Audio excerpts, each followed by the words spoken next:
Guys, good news! My drawing lesson pad is back! Yay! I'm so excited! Oh, I can now draw and type, and everything in the world is good again, at least in distance learning. Hallelujah! It's been 2 weeks. So hopefully this stays the way, and the website I use does not go down again. But we do have our drawing tools back. So we are doing bar graphs. Yesterday you guys did it independently. Today I'm going to have a lesson and you're going to practice more on your own later. So the best way to do it is just give you examples, go over them, and understand how to read bar graphs. Now bar graphs can go where the bar is going up or it can go from left to right. So you want to be careful and pay attention to all the keys, titles, and the labels in your bar graph. First example, the bar graph shows the number of cartons of milk sold in 1 week. Were more cartons sold on Monday and Tuesday or on Wednesday and Thursday? Look where the bar ends. Okay, we're always looking at the tip of the bar. Read the scale from left on the scale on the left side of the graph. So here, this one was worked through for us. Monday, you can tell this bar is for Monday because it is labeled Monday. Now on the side here are how many cartons were sold. So you can see each line are counting in multiples of 10. So if the bar happens to end right where there's a line, then you just look to which number it ended on. For something like this, there can be times where it stops halfway.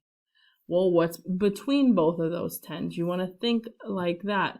Okay, if it's between 60 and 70 and it's right in the middle, then it's probably 65. Lucky for us, all of these stop at a line. So on Monday, like the problem says, it did stop at 60. Tuesday was 90. Wednesday was 100. So that day, a lot of people wanted to drink milk. Thursday was 70. And then Friday was, I believe, I'm looking, 50. All right, that's when I say the tool comes in of you writing it down. Even though it's labeled, you might want to just have it written next to each day, just for, especially if you're working on FSA. So here was 60. And Tuesday was 90. Rusty on it, but hey, that's a pretty good 9. Okay. Wednesday was 100. That was a big one. I'll put it right under here.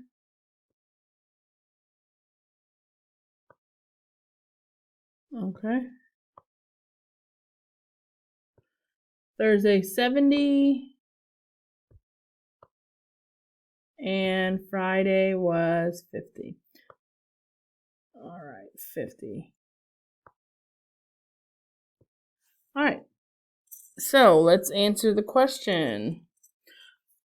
Were more cartons sold on Monday and Tuesday, or were they sold on Wednesday and Thursday? Well, with the and word, we know those are connecting. Those are keywords. That's addition. So wherever the and is, it's between Monday and Tuesday. That's what we are connecting. So we're doing 60 plus 90. 6 plus 9 is 15. Add the 0, which gets you 150.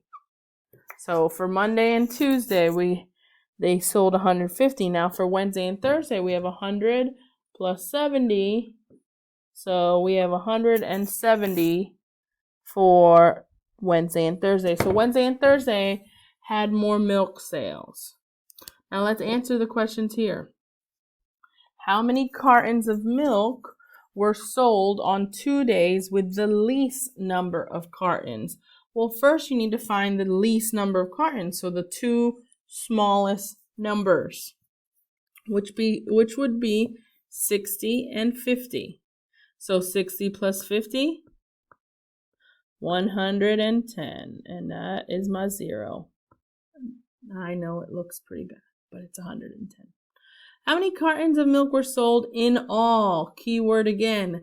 Word problems are still always going to be in your third grade math problems.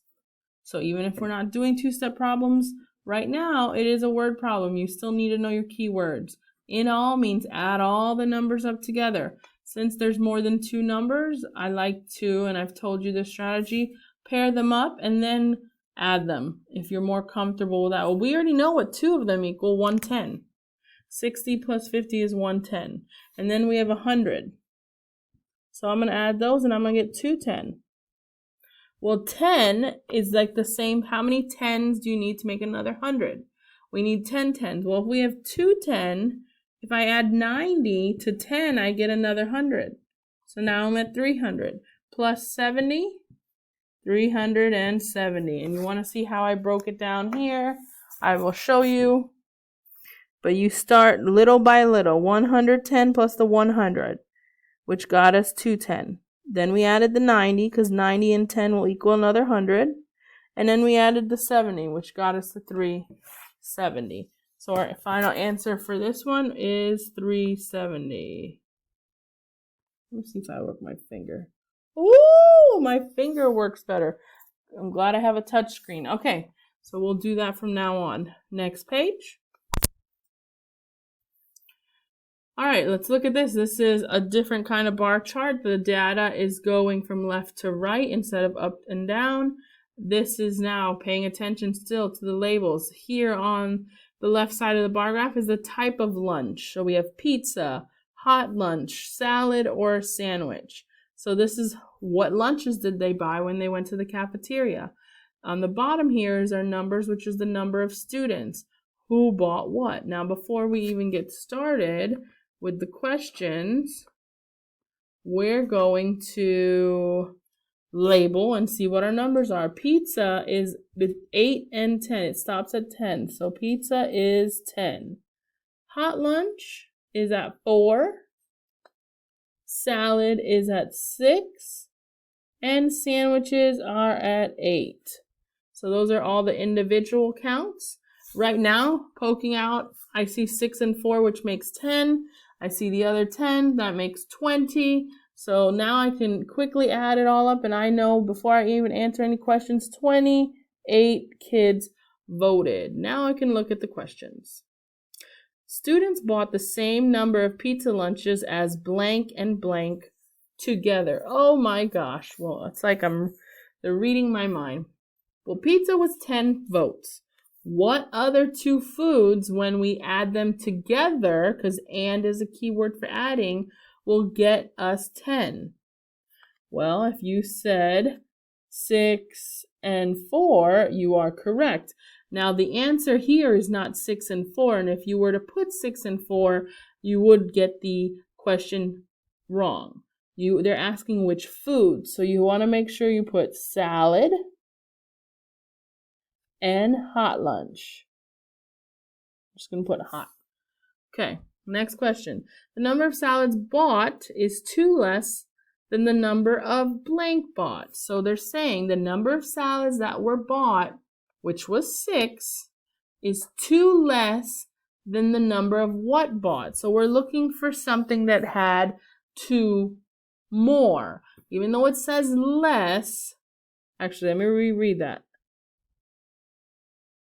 Yeah, is 2 less than the number of what bought? Sandwiches, not hot lunch, because the salad is less. So they're telling you salad is the smaller of the 2 that they're talking about.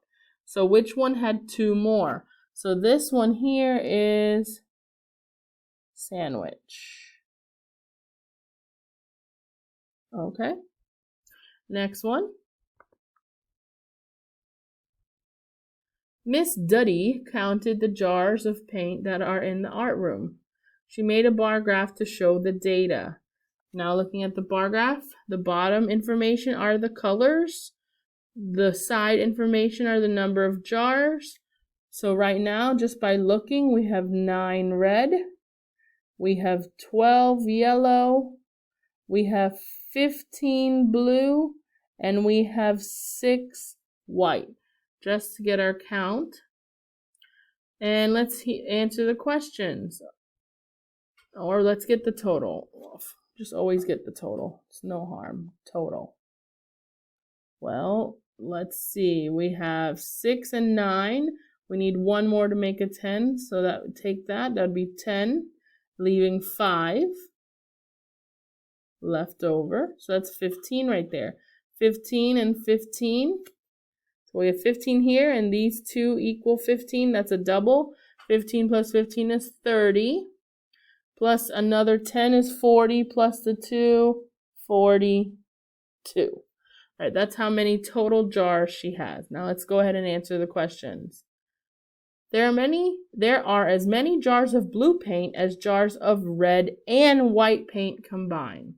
Well, if we combine our red and white, we get 15, and blue is 15. So are there as many red and white as there is just blue? That is true. B, there are more than 40 jars of paint in all.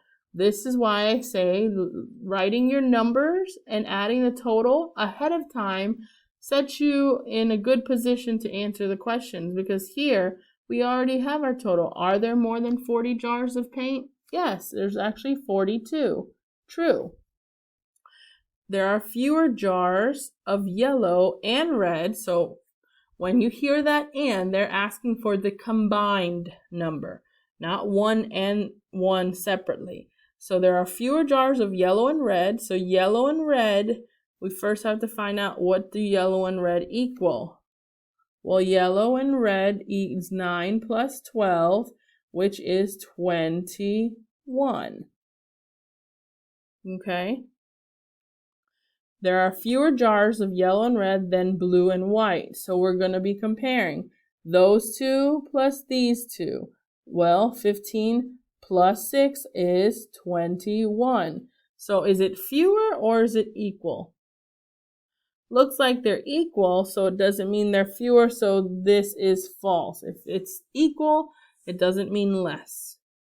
So what we're learning here is paying attention to the key words in the question, making sure you label your bar graphs, get your number and your data already before answering the questions, so you're able to answer those questions with the correct information that you're looking at.